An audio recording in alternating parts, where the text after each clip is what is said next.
And I remember when I sat in class, I bought my notebook with the SGI crest. I teared. I had the good fortune of SGI where the teachers and the brothers provided me with what I would term behavioral competencies or values to living well. So I think in SGI, it was more than a second home for me. The football field was a place where I get a lot of joy, passion, and that was the time where I forget about all the problems at home. When we went into the finals, we were very well, at least I was very certain we were the underdogs. Welcome back to No Ordinary Joe, a podcast series that uncovers the less than ordinary lives of ex-Josephians shaping our world today. Today's guest has worn many hats: national footballer, analyst programmer, sales leader, and leadership consultant. But before all that, he was just a boy from a dysfunctional home just looking for a place to belong. Joining us today is Leong Kok Fann, class of 74, an old Joe who turned the learning labs of a difficult childhood into a life defined by resilience, gratitude, and a very famous pair of football boots. Are you ready for his story?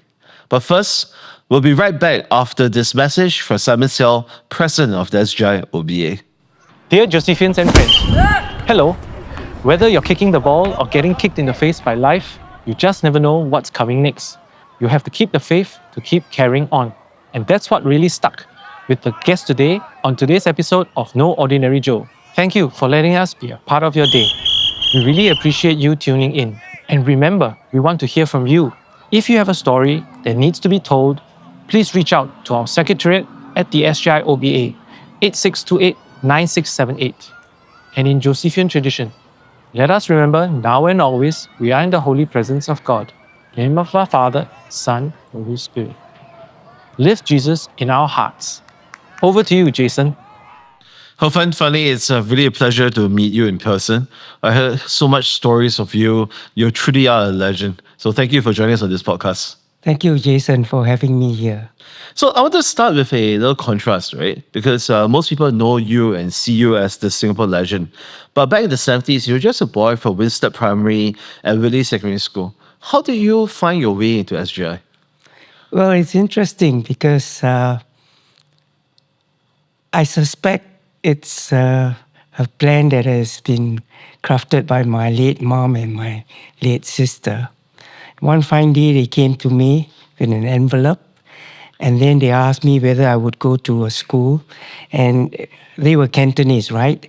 And they just told me in Cantonese, 3 little statues. You know, I was like, I knew it meant SGI. So I nodded my head, and it was so sudden. I didn't know what happened, right? And the next thing I knew was I was told to bring the envelope to my school at Whitley, give it to the principal, and then after that I have to take a bus, the green bus, all the way to Bras Basah Road. And then there was the first time I met Mr. Area in our office. And how was first day for you? Was it difficult, the transition, coming into SGI, not taking the usual path that most students have taken? I still remember I was in my white shirt, brown shorts, walking very, very nervously into SGI. I was overwhelmed by the architecture of the building. And I remember when I sat in class, I bought my notebook with the SGI crest. I teared because I heard so much about SGI. I saw SGI playing St. John's at Monks Hill Secondary School, and I always admired the green-white sleeve jerseys that the A division player used to have. So for me to be in that school was like a step closer to those huge A division players in SGI that were, demonstrating their skills on the pitch at Monks Hill Secondary School. So it was a big thing for me. So it sounds like we had the coolest jerseys back then. Oh yes, I still remember when I first saw SGI played at Monks Hill Secondary. They had this very nice green with long whitish, and then at the trim it's green as well, white shorts and white stockings. They look really neat, yeah. So somehow that green and white just resonated in the fashion scene back then. Absolutely. But for me, it was like, it was everything, right? They were impeccable when they line up before the game, and they play with a lot of energy, a lot of passion. They battled every tackle, especially when they played RI Yes. at the Monks Hill Field. So it was something that I never dreamt of actually. But do you feel as an outsider coming in? It sounds like you didn't join on day one. You were one of the students who came in midway or that. But was it difficult for you to fit in? Initially, it was because I was told that SGI is only meant for St. Michael's and all the mission schools. So government school students will not be able to get to SGI. So when I came to terms with the fact that I've been accepted as a transfer student in secondary two, I was overwhelmed with joy. But at the same time, I was feeling very nervous because I recall on my first day, I saw a student coming out of a very nice big car, which is something that I never experienced in a government primary school. That was another huge moment of nervousness for me as well. Yeah. So how do you overcome that? Okay. I suppose I was fortunate because, by the way, my transfer was through a very kind mathematics teacher in SGI. I didn't come to SGI through football. And I remember when I was first asked to attend training, and I suspect because the district games have started, the squad have already been named.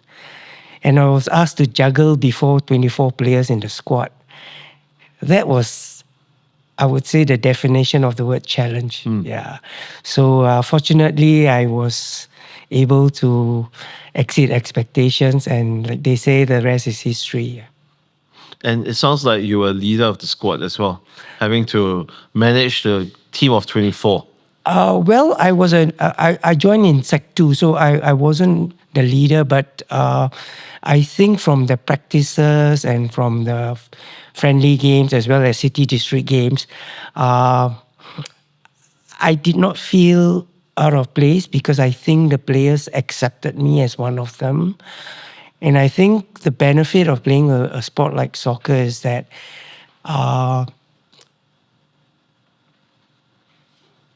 you you get accepted very readily, especially when you compliment them, you respect the efforts they put in to make you feel welcome. So I was very fortunate. I have a bunch of teammates. I still remember their names actually, and they were very warm and very kind towards me. Yeah. Did you guys stay friends for life after that? Yes. In fact, one of them was my best man in my wedding, and a few others like Ralph Area. His son played with my son in St. Mike's when we started or as a parent volunteers, and I connected with Ralph Area again after like 40, 50 years. Yeah, yeah. Wow, It's amazing. so this friendship even carried on to the next generation. Yes, it does. So, for example, Ralph Aria's son and my son were playing in the same team in, I think, 1999 when they won the national B division finals. Oh, that's a game that many people remember. Yes, so that was a national title for them, and both of them were in primary five. Yeah, and Ralph Area and the wife were there. Me and my wife were there. My family, my daughter, we were all there cheering our sons. Yeah. So it sounds like SGI, it's really a second home for you, a little sanctuary. I mean, we talked about it earlier at the start of the podcast, right? You talked about having a difficult childhood, things a little bit dysfunctional at home. So I was hoping we could share a little bit about that. How did SGI become a second home for you? So growing up in the 60s in a one-room rental flat at Winstead Drive, it's a huge challenge for any little boy. There was love, but it was far and rare because the adults in the home were all carrying their own burdens or struggles. And as a result, I found myself having to be independent, developing this sense of knowing when things are going to happen, when is the time to stay away from the home. So I suppose for me, the circumstances were such that I found the church, Novena Church, as a place where I get emotional support.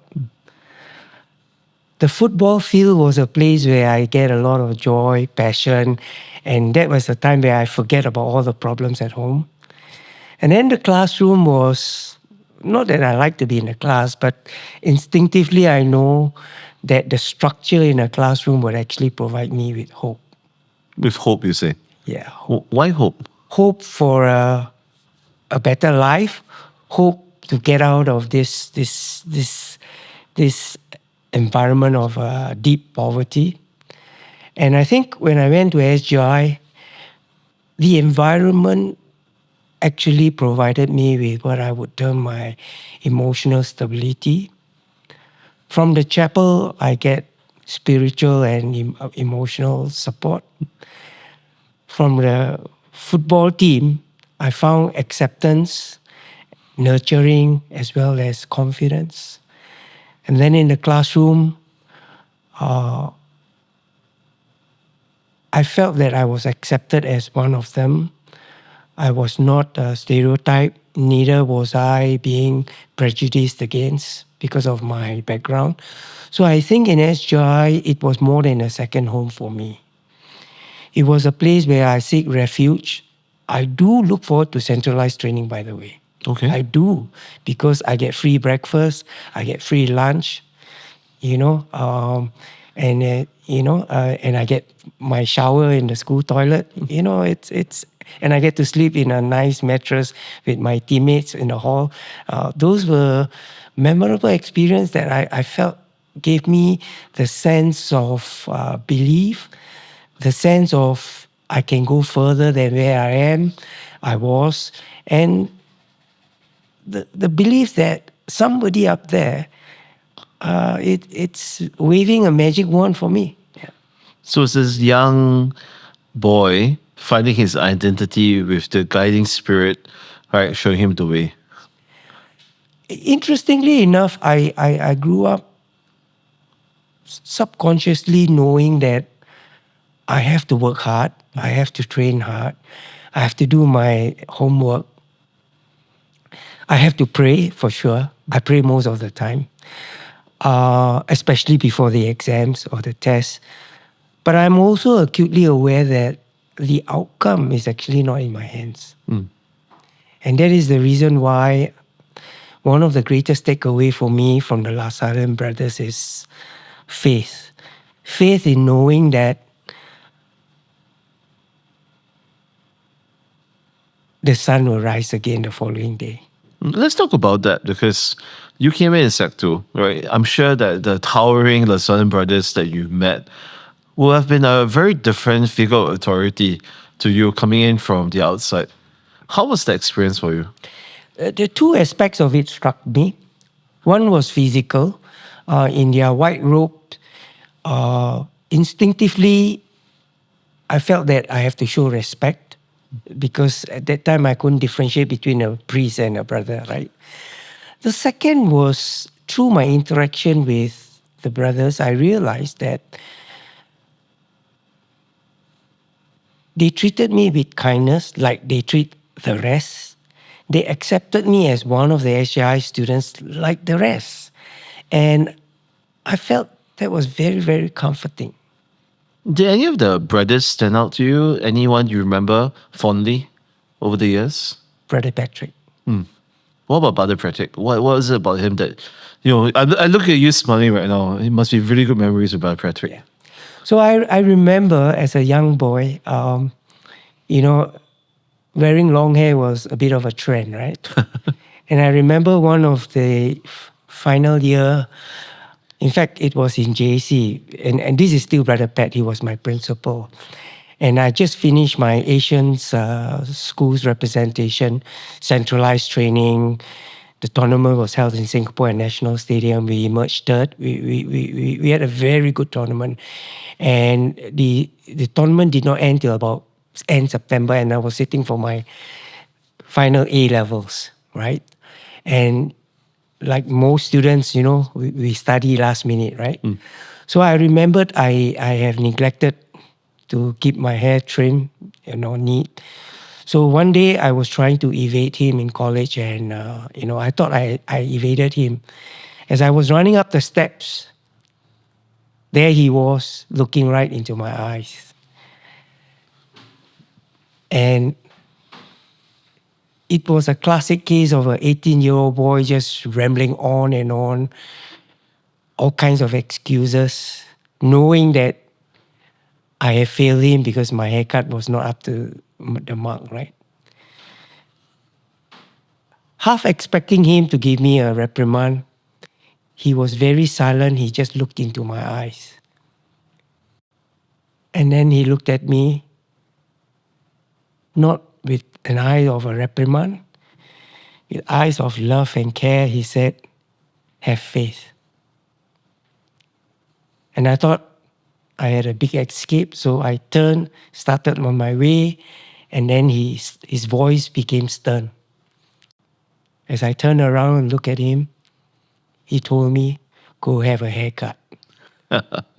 So till this day, a haircut for me means more than the mechanical trimming of my hair.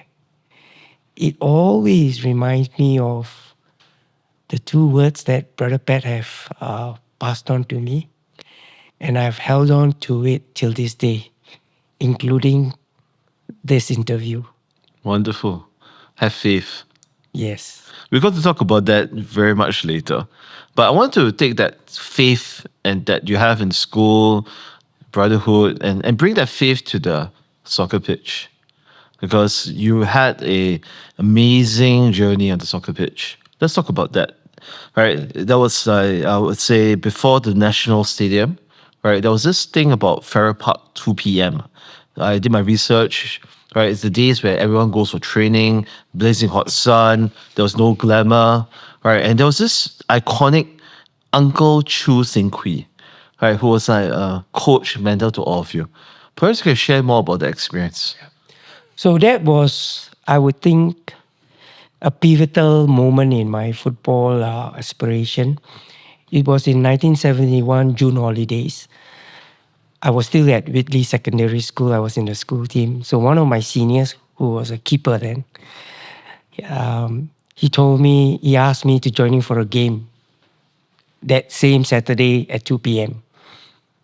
And like always, there's a game, I'm in for it. It could be 12 o'clock, I'll be there, right? So I was there.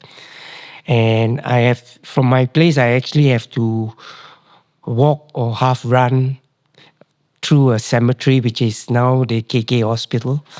And then I'll get to Farrer Park by the back of the Farrer Park swimming pool next to the tennis court.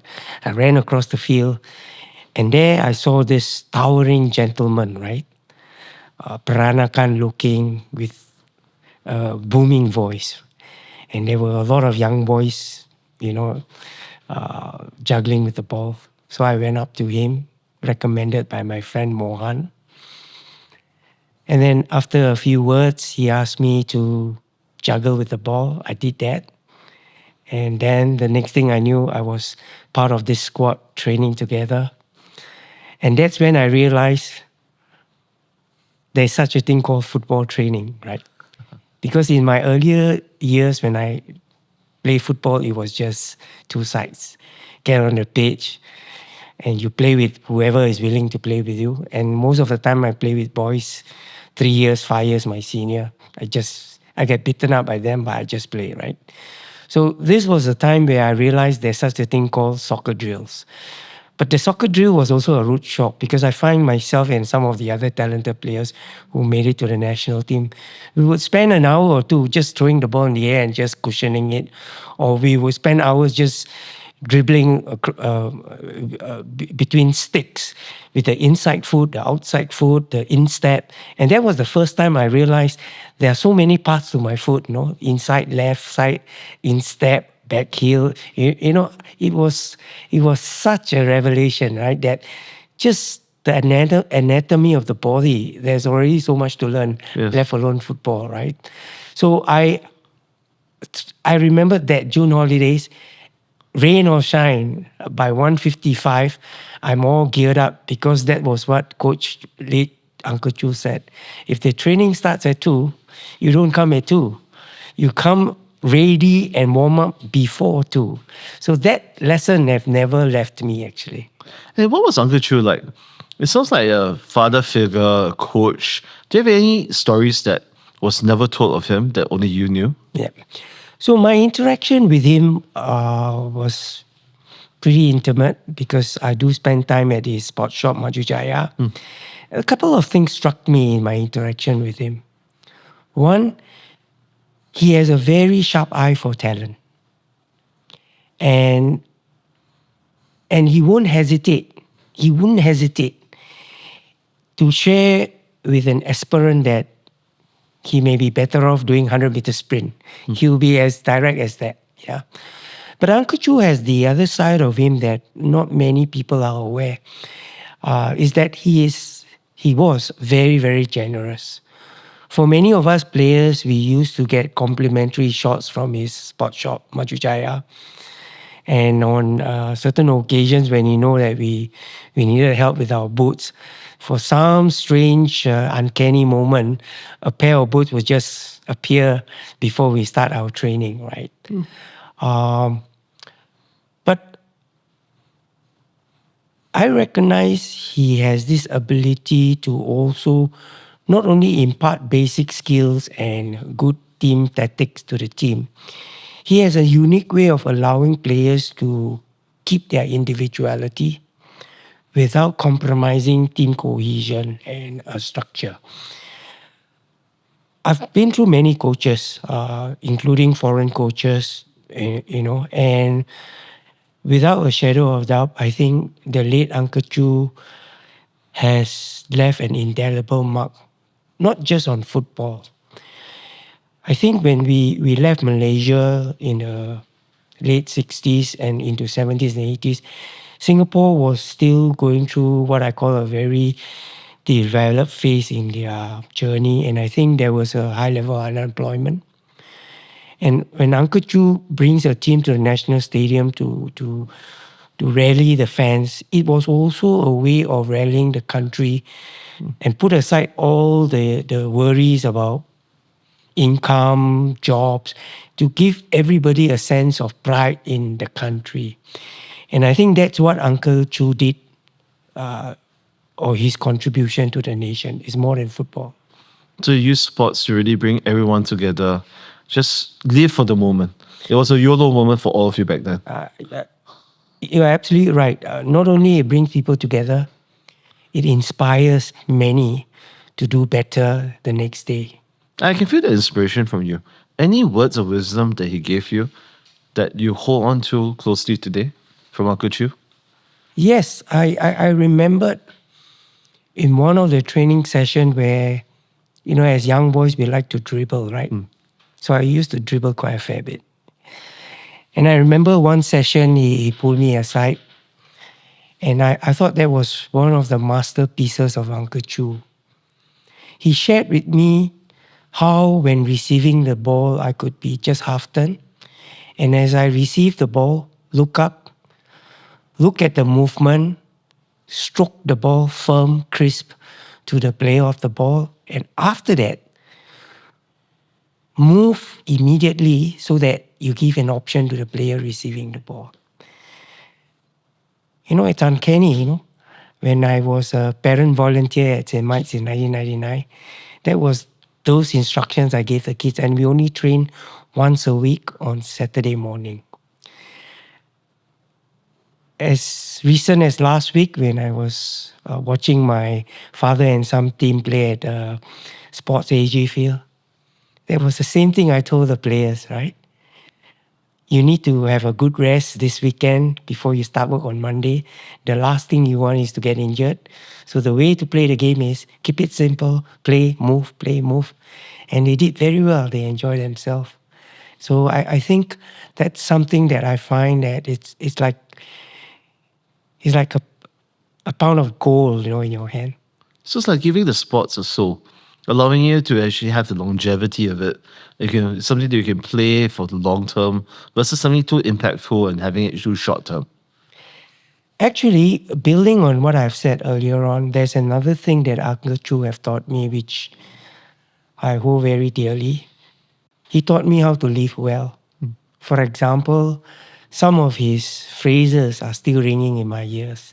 For example, he used to tell us, right, you need to be in bed by 10. And then he used to tell us as young players, right, he used to pose us this question: what's the downfall of all the great men in the world? And we were all like, what's happening here, right? And Uncle will patiently explain to us: wine, woman, song. And to be honest, at that time, at 13 years old, I didn't quite understand. It was many years later when I was in the national team, when I was training with Robert, Deng Sai, Song, Samad, Dola, and I asked them. That's when I started understanding what is wine, woman, and song. And looking at you now, the life lessons really has really kept you in shape. This you go to bed at 10, you're all healthy despite the long journey you've been on. Yeah. I think there are two aspects of my good fortune. One is, of course, in the technical domain, as in football, right? I was blessed with good coaches or legendary coaches like Uncle Chu. But also during my growing up years at Winstead Drive, we had the Asian All-Star, the late Majid Arif, who was staying on the fifth floor. Oh. So I used to see him juggling with the ball. And not long after that, I used to play alongside as a young player with S. Rajagopal, who is also another, very charismatic player. So I was fortunate enough to have good technical role models. But more importantly, I had the good fortune of SJI, where the teachers and the brothers provided me with what I would term behavioral competencies or values to living well. And I must add also that, and this is a deep moment for me, and I've held it to me for a long time. I did mention that love was hardly expressed, it's far in between, hardly demonstrated. But there was one moment where I learned the deep love of a mother. I recall walking with her along Changi prison, the imposing brick wall under the shade, to visit my eldest brother who was in prison. And at the end of that 15-minute walk from the bus stop to the visit area, we finally met. In fact, before we met, I recall I was feeling nervous. I don't know why. I wasn't sure what's going to happen, but I took comfort in the fact that my mom was holding my hand. So when we were at the meeting area, I couldn't understand what happened. I was just too young, I think. I visualized a very frustrated young man getting angry at my mom, shouting at her. He probably didn't know what he was doing. My mom just kept quiet, and I could see a tear or two from her eye. And that was the moment I learned the deep love of a mom. And it was through her that I realized that the imperfection of human beings is among us. We have to reconcile with that. And not too long after that, when I've reconciled with that, I think I've managed to learn how to let go. And this is interesting because my mom was not educated. She was just an itinerary helper. My dad wasn't home most of the time. And we have 7 siblings, me being the youngest. So, but what was powerful for me was she showed what deep love is all about. And that's something that I held on to up until this day. Well, were they supportive of your careers in soccer and football? Okay, interestingly enough, I remembered before my mom passed away when I was in SGI, 1973, I was doing my mid-year exams. Most of the time she spoke to me in Cantonese. I'm not sure whether she's excited with me playing football, but I know her last words to me in Cantonese was study. And when I have to make a difficult decision to leave the national team for my tertiary education, it was very difficult. But I just wanted to honor her love and sacrifice. And I felt that there's a season for everything.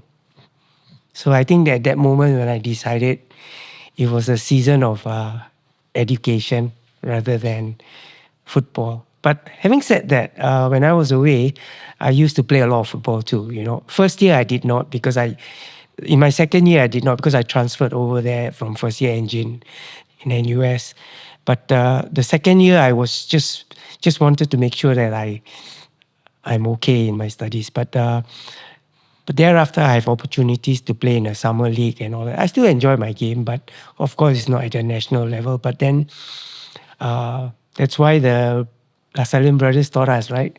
It's all about balance, right? Yeah, And of course, having faith. absolutely. But I want to take you back to a very iconic moment in the history of Singapore soccer. June 28, 1980. The Lions have just beaten Selangor 2-1 in their very own backyard to win the Malaysia Cup. And you were playing in that squad. You were with legends like the 18-year-old Fadi Ahmad. You were with the Alan Clark of Singapore, Matt Noah, the Gelak King, Dola Kasim, right, Samad Alapachi. What was the feeling like? What was the vibe like back in the locker room then? Okay. So I remember we were the underdogs going into this final because in 79 we lost to Selangor 2-0, even though we played well, but we lost to them. So in 1980 we were a very young team actually.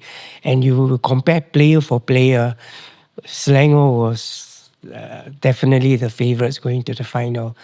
And those days, the bulk of the Malaysian soccer national team, the players come from Selangor. So you can imagine they train every other day as a team and they play in the national team. They are as good as you can get. And I remember when we went into the finals, we were very well, at least I was very certain we were the underdogs. And but I could sense, despite the youthfulness of the team, there was a very, very strong desire to make up for the loss the previous year. Yeah. So that was something that we wanted.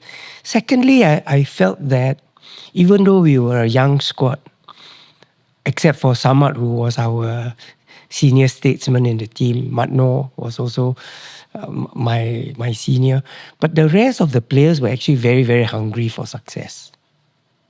I think hunger had a lot to do with our win that year. For the record, ladies and gentlemen, right, Cocknell actually scored the first goal for the match Yeah. at the 7th minute. Yeah. Right. What was that feeling like? Yeah. Interesting you mentioned, I recall it happened very quickly because I was more an attacking midfielder, but I happened to be at the place at the right time at the right moment. Before I knew it, all the teammates were all over me. They were kissing me, hugging me. And, for me, it felt like, that all those months, years of training, it's all worth it, all the criticisms. And to have some of my, I used to look up to Matno, coming, hugging me and giving me a kiss on the head, and everybody was on me, right? The feeling is really about the team coming together to celebrate that special joy of hitting one at Merdeka Stadium. Playing at Merdeka Stadium is quite an intimidating atmosphere. You could feel the intense rivalry, to put it mildly, and all I can say was it was joyful because it was the team coming together at that moment in joy. Yeah. So that was the start of the spirit that won the entire game for that year. Yeah, except that the final Mokhtar equalized, and and as the divine one would have it, Fandi showed his true potential where he outwitted, I think, Santop as well as a few defenders to net home the one. That was really special, and I think words cannot describe what it like. When the final whistle blew, I remember Matno was next to me and we were so tired. I think the first thing I recall was I was just glad it was all over. Yeah. Yeah. It was very pressurizing. Yeah. But I have to ask, man. I mean, in a game like that, right? The intensity, the pressure. What was the coach's pre-game talk to the team? Yeah. I believe it was Jita Singh back then, right? So Jita and Garnison were in the changing room, I remember. The infamous Merdeka changing room. And I mean, credit to Jita, right? With his military training, he was very clear on roles and responsibilities. Each of us were given a role, what to do when we are defending, what we do when we're in attack. And I think the other very powerful message, rallying cry, is that, and it's always translated in Malay because, we always say, untuk bangsa dan negara, that means for the community and the country, majulah. And, even when I'm saying it now, I can imagine just before the finals when we do that, the dimples are all rising within me. It's the feeling of doing something larger than yourself that is so endearing and priceless. I'm feeling it right now as I'm sharing this with you. Yeah, I've been really feeling that moment of glory in you, that passion that the whole experience has given you. Not many people have such experience in life. Thank you. Yeah. And what was Jita's mid-game speech? That it was equalized. Yeah. Right. There was a chance to Yeah. win. There was a chance Yeah. to lose. Yeah. What happened then? So I think there are two things I recall Jita was saying, right? Especially when we were going to the second half, we were we looked like we could make it at that point. And I think one of the things was to remind us to keep calm. And I remember another, which is something that we get reminded all the time when we play away games, right? Do not let the referee's poor decision unsettle you. Stay strong. And ironically, because we don't take notice of the poor decisions made on the field, we just focus on the game. It actually strengthens us rather than, putting us in a disadvantage. The third point was also, I think it's this sense of, there's this underdog feeling. Whenever we play at Merdeka, there was this underdog feeling. I think that year we had what I call the youthful patriotism in us to want to turn the tables on a very strong Malaysian Selangor side. Yeah. Do you think that was that very essence that gave the Lions the edge to win this game? I think that, in addition to the fact that we had a lot, in fact, massive followers who came up to Merdeka to watch us play. In fact, if there is one, what I would consider critical difference when we play at the National Stadium or even away games, it's our fans and supporters. And even though some of them, or even the journalists, some of them can be very critical with their remarks, deep in my heart, I know that's because they want Singapore to do well. And there's nothing wrong with that. Furthermore, I think constructive criticism to players can actually drive us, push us to do better. Yeah, and you were known to be a thinking player. So how do you think that your education at SJI prepared you for the high pressure environment of international football? Okay. My sense is sometimes the reporters are very kind towards me, right?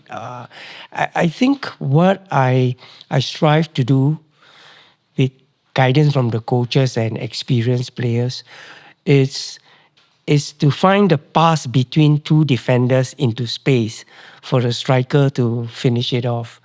Uh,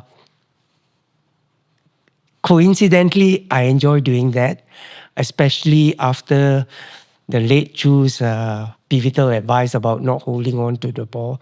And that's when I learned from him how to, before even receiving a pass, I would already have a sense of what's around me and where the next pass should be placed.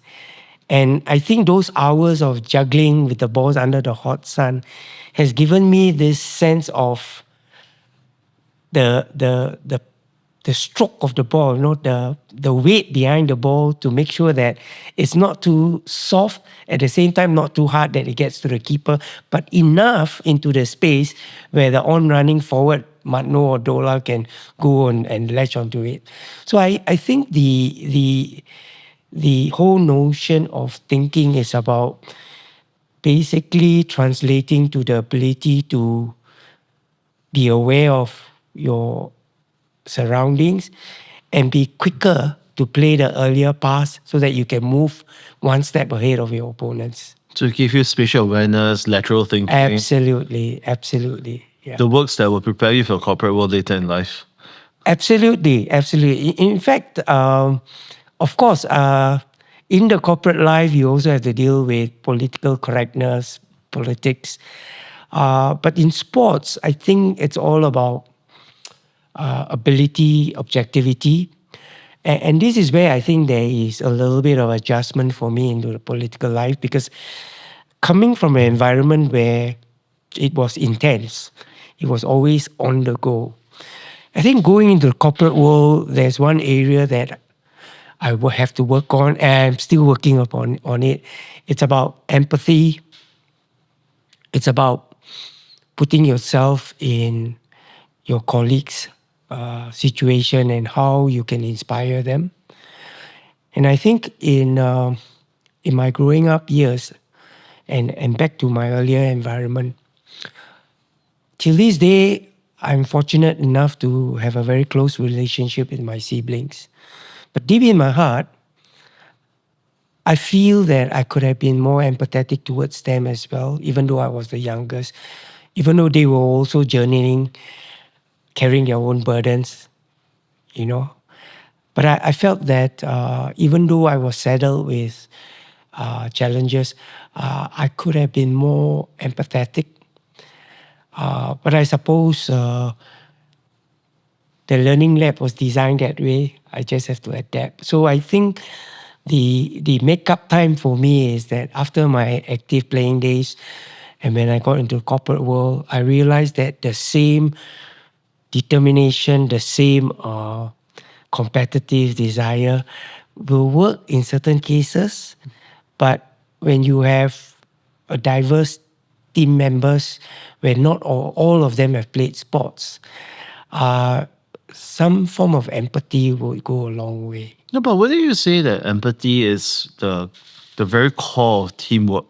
Because in a soccer match, you have to, like we just described, right, totally understand where your fellow soccer teammate is Yeah. in the presence of the field, Yeah. and be able to feel that Yeah. player, whether he's too tired, is ready to go.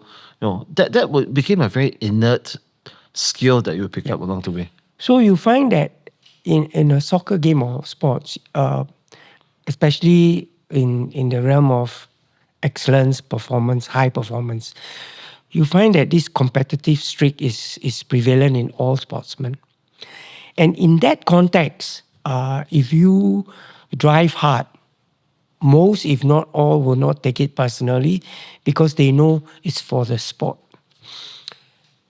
My learning is this: when I went into the corporate world, I had to relearn and unlearn certain things. Even in a sales team, you may have some who were sportsmen, so they are natural in competing out in the marketplace. But you may have some who are good salespeople who know how to articulate a persuasive argument, yet may not have gone through the sporting path. they may take a longer time to understand this driving behavior. Why are you so impatient? Can you slow down? Have you taken time to look at the other person's perspective? But in high performance sports, when you're playing a 90-minute finals, you don't have the time to. You may do it during post-mortem, but not during the game.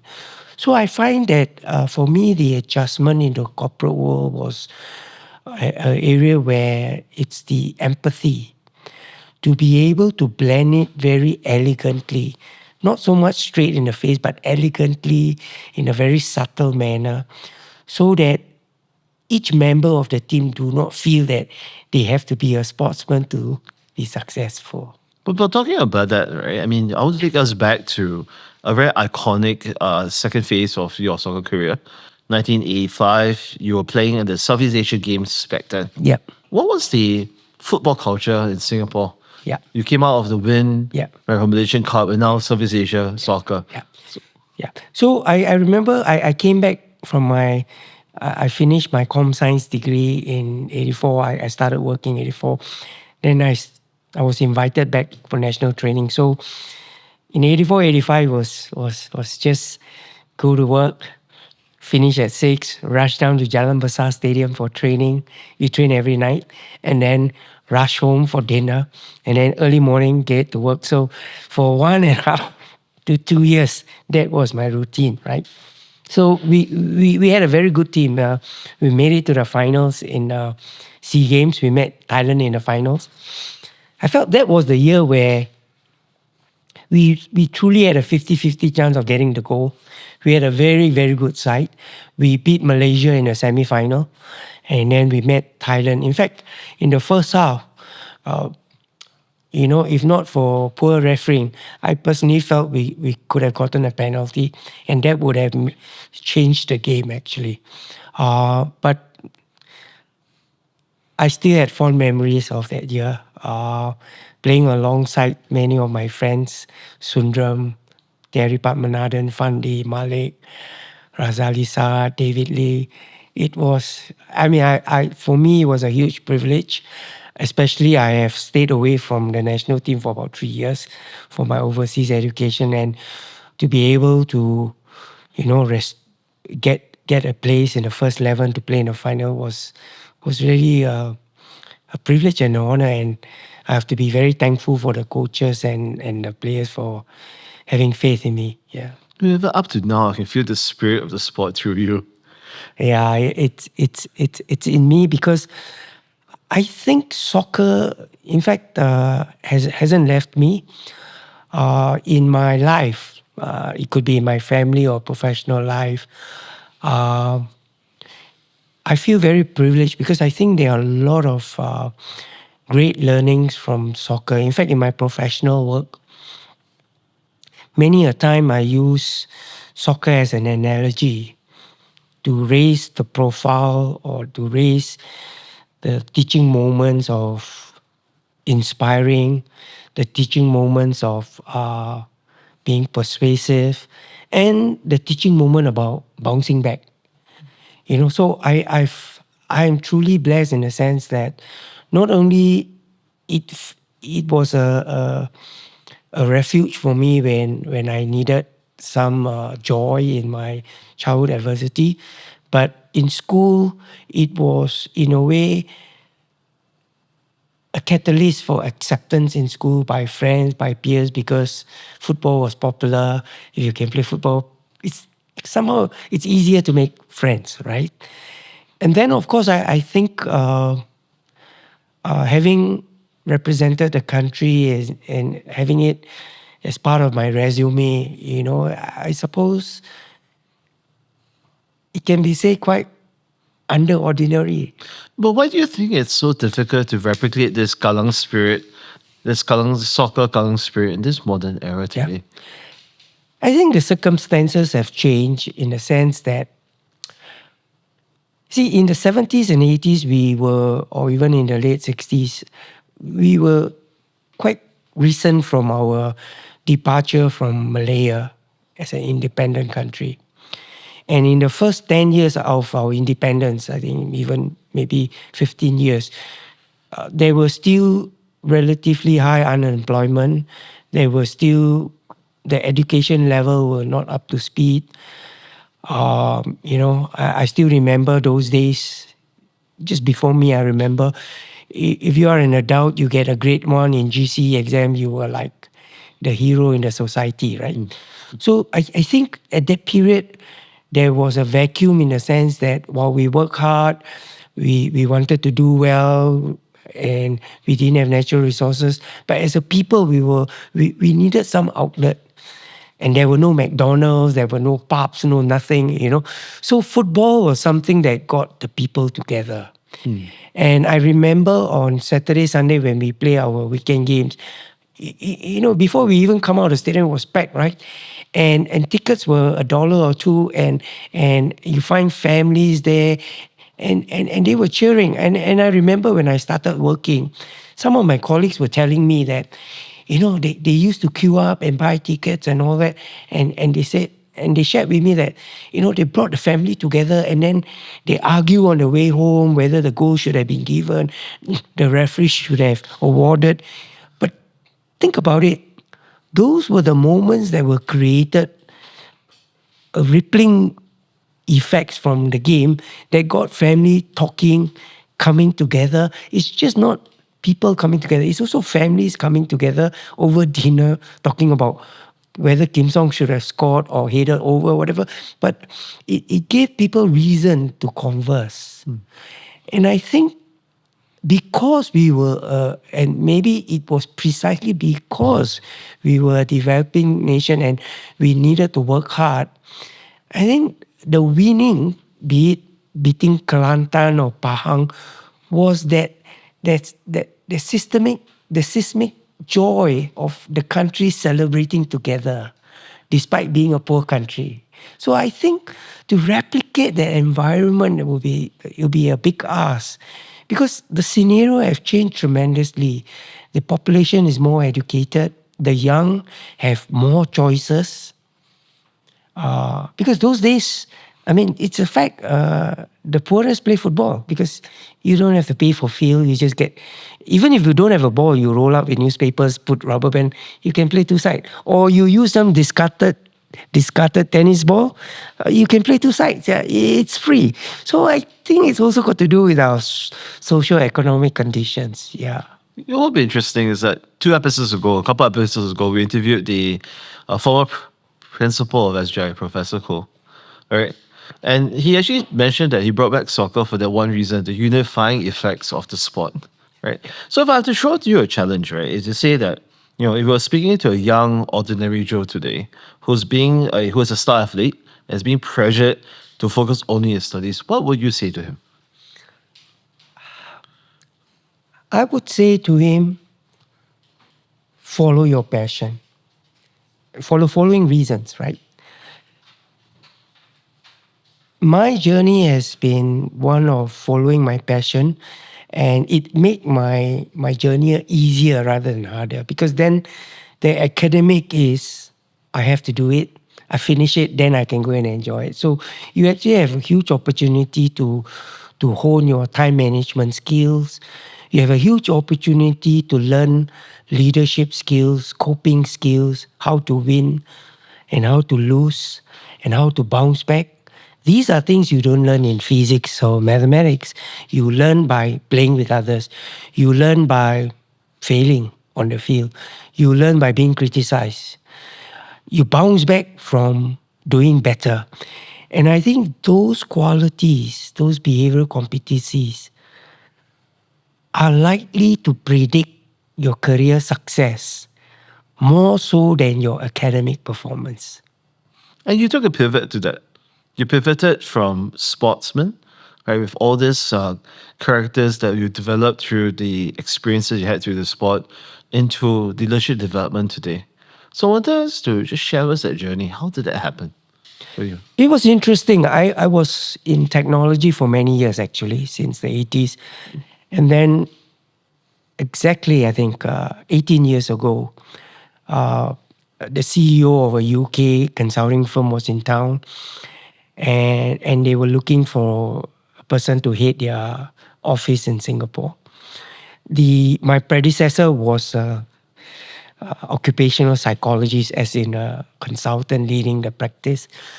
But I think they wanted a business person to lead the practice. So when he approached me, initially I was doubtful because I wasn't trained in HR, let alone organizing behavior. I was actually in computer science. But they gave me the assurance that they will put me through the training and stuff like that. And it was interesting because this is one of the first, in fact, this was the very first career switch I explored where I spoke to my family. And my son and daughters are grown up by then. I think they were in university already. That was 18 years ago. And then it was my daughter who told me, say, Papa, you were the one who tell us, do not fear taking risks, do not fear of failure. Why are you so nervous? I was like kind of having my own medicine, right? So I took on the role, and it's uncanny. Even though I was not trained in organizational behavior, and because of my role, and because I have to read the confidential reports and I have to give feedback to the CEOs, and then I realized I have to know what's really happening, right? Because when the CEOs have 10 or 15 minutes for feedback on their subordinates, you can't tell them that I'll come back to you, right? So I knew how critical it was for me to get to know what my consultants are doing. So I did just that. And guess what? I found out that what you're doing was very fascinating. And I actually started doing it. And then there was once where it was in Malaysia, actually, it's one of the top banks in Malaysia. And I had my team of consultants doing all the feedback and all that. And then I was surprised when my group HR client told me that, Kok Fann, I think the leaders want you to do the feedback. And I said, but my consultants have done it already. Say no. And then I said, why? He said, because of your white hair. So I got the drift. So I realized that I happen to be in an area where it's like wine. The more you do it, and because of your experience, you get better at it, and you're more intuitive, and you're able to get the subtleties of the observation. Many of my consultants are very good. They are very intelligent. They have first-class honors. But I think in my area of work, having the experience of being a BU leader before, managing a business unit, leading an enterprise, owning a P&L, made a lot of difference. So that's how I got into that piece of work. Oh, that's wonderful. But how did Aura and Labora impact this part of your life? Interestingly enough, Aura and Labora impacted me even in my cup final. I remember before the 80 final or even the 1985 SEA Games final, before we troop out into the field, we usually go to the washroom to do freshen up. I never fail to say a prayer for better outcomes. Same, even in my professional work, I never hesitate to say a prayer that with all my preparation and all that, even though I do not have a final say on the outcome, but that knowing that the Divine One is overlooking me, I feel comforted. So having faith plays a part in your journey. Having faith plays a part in everything. And what advice would you give your 14-year-old self again? Now that you've gone through this entire journey, you prayed, you work, right? What will you go back to the very first day this 14-year-old stepped through the gates of SGI? What will your advice be to him? 14-year-old, follow your dreams. Wow. Okay, ladies and gentlemen, we've come to the part of our podcast where we're going to take our guests through a ordinary Joe rapid fire round. So all you have to do is just use your gut. Don't overthink the questions I'm going to ask you. All right? Now, first question. Score a goal or make a defense splitting pass? Defense splitting pass. Favorite spot to hang out after school at SGI? Waterloo Street, Rojak. Waterloo Street. Well, I heard so much about it, actually. You're the second person to mention this. Old school canteen. What is the one dish you couldn't live without? Char Kway Teow. Very good. Another second answer for the week. Faith or acceptance? Faith. One word to describe the Josephian spirit. Can do. And two. One word for the graduating class of 2026. That's the class that's graduating this year. Build your dreams. Fundy or Masi? Fundy. Malaysia Cup or $1 million deal? Malaysia Cup. Best footballer you ever had to go up against? The late Wong Chun Wah from Malaysia. And for the final question, an ordinary Joe is someone who? Stay grounded.